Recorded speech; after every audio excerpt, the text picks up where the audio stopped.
Democracia representativa y participativa, imperialismo y organismos multilaterales, por Salvador Ledesma y Jenny Rodríguez.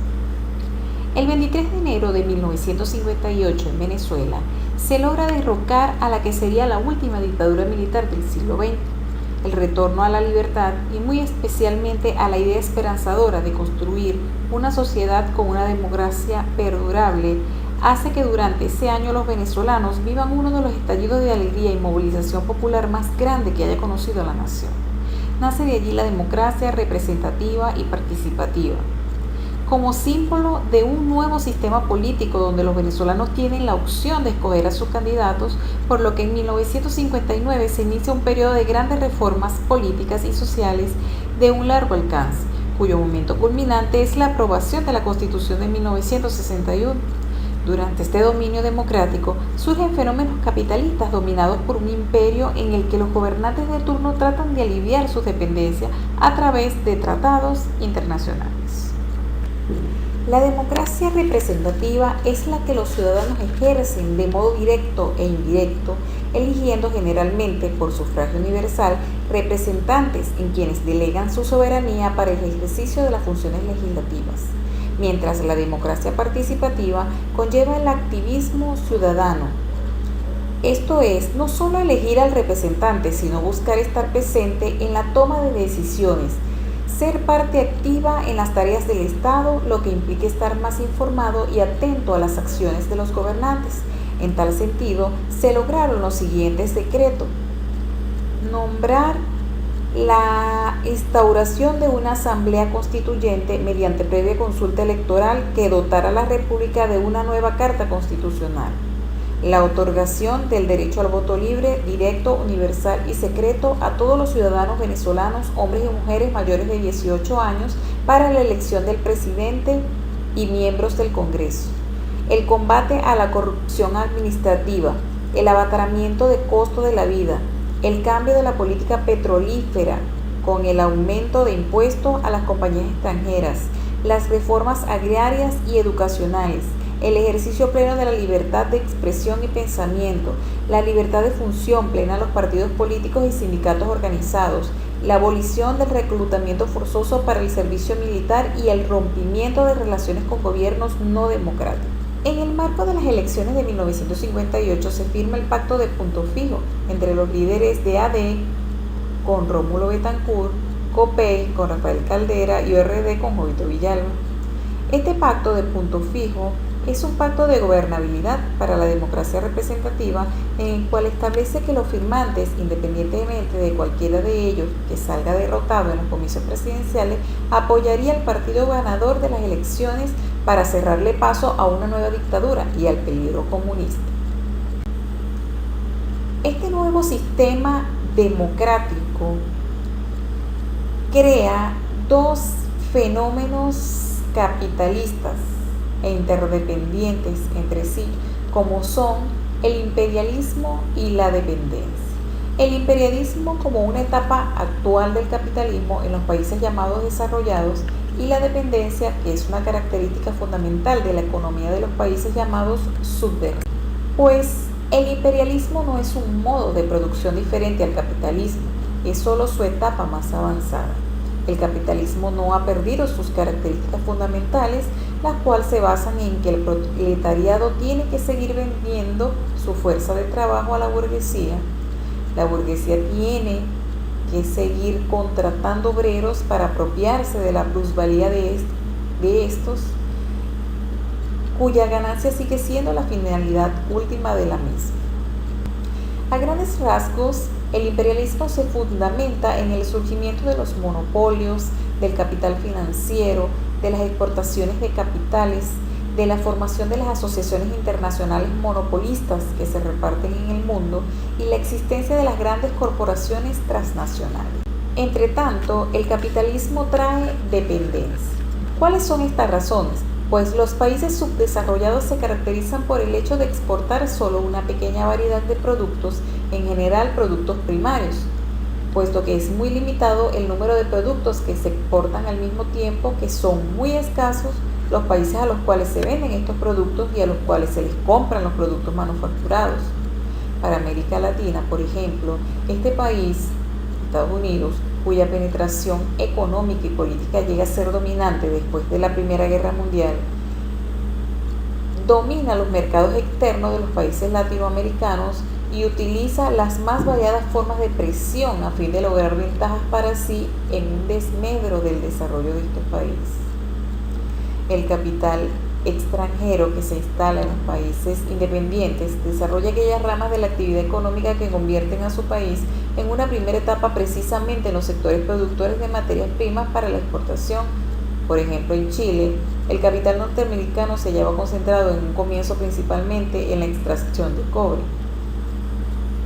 Esta política llevada a cabo en los países avanzados produce una deformación del desarrollo de los países atrasados y se produce un crecimiento exagerado de algunas ramas de la producción y de algunas ciudades, especialmente los puertos, es decir, se desarrollan aquellos centros que están más ligados a la actividad económica de la potencia extranjera, lo que crea dependencia de un país de otro.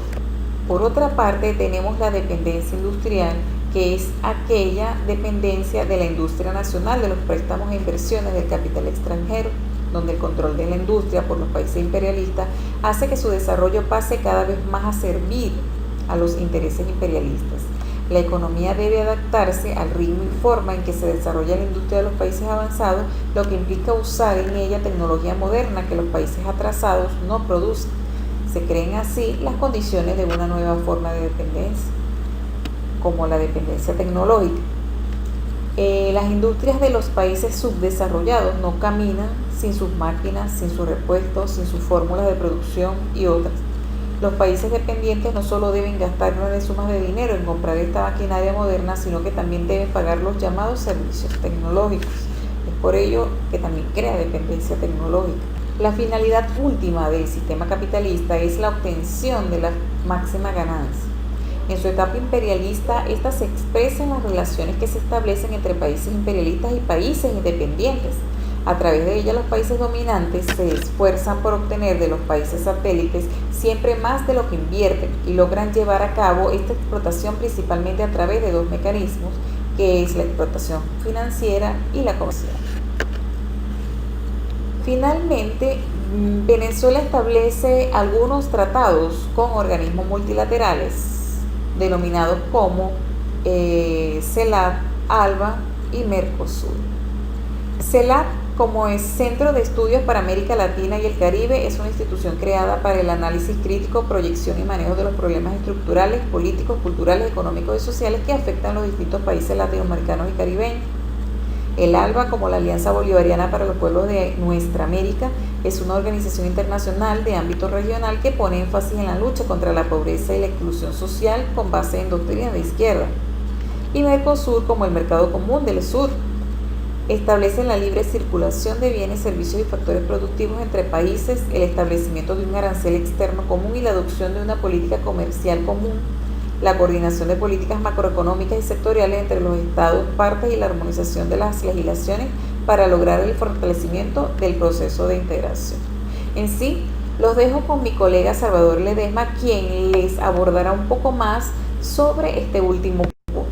Gracias. La integración latinoamericana es del conjunto de acciones que tienen como finalidad consolidar la integración de los países de América Latina y el Caribe. Estas acciones suelen consistir en convenios que tienen el objetivo de construir una ciudadanía regional, la ampliación del comercio regional, la integración física, energética y productiva, la seguridad alimentaria, la atención de desastres naturales, la modernización de las infraestructuras y las experiencias exitosas de inclusión social en la región. En el siglo XXI se han creado varios organismos de integración económica en la región, entre ellos está el ALBA, el CELAC y el Mercosur. En este marco se han concretado acuerdos energéticos, económicos, políticos, culturales y sociales.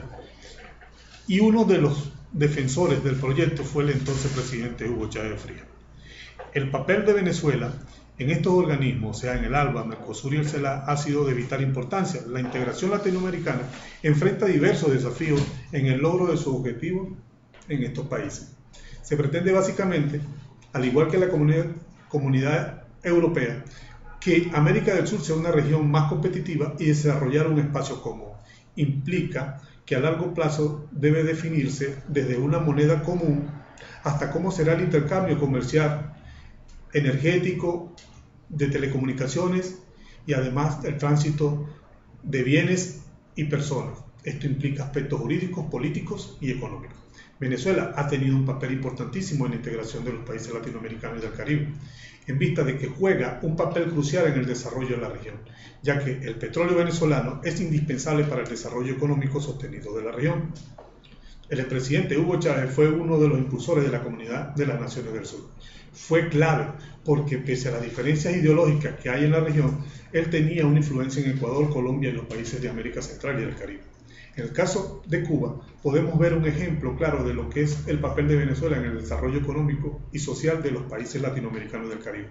Los estrechos vínculos que mantienen los gobiernos de Venezuela y Cuba han permitido que la relación vaya mucho más allá de lo político y han abierto el camino para el desarrollo de un creciente comercio binacional que se espera que este año alcance los 5.000 millones de dólares. La balanza comercial favorable de Cuba lo convirtió en el tercer socio comercial superado en Venezuela, superado solamente por Estados Unidos y Colombia. El grueso de intercambio se concentra en el área petrolera, por supuesto, porque Venezuela le aporta a la isla 90.000 barriles diarios de petróleo, para así aliviar en gran medida los problemas energéticos que mantiene Cuba, a pesar de poseer plantas petroleras que no son suficientes de abastecer su mercado de 11 millones de habitantes. Lo mismo sucedió con Bolivia y Nicaragua. Estos países se han beneficiado en el intercambio económico con nuestro país.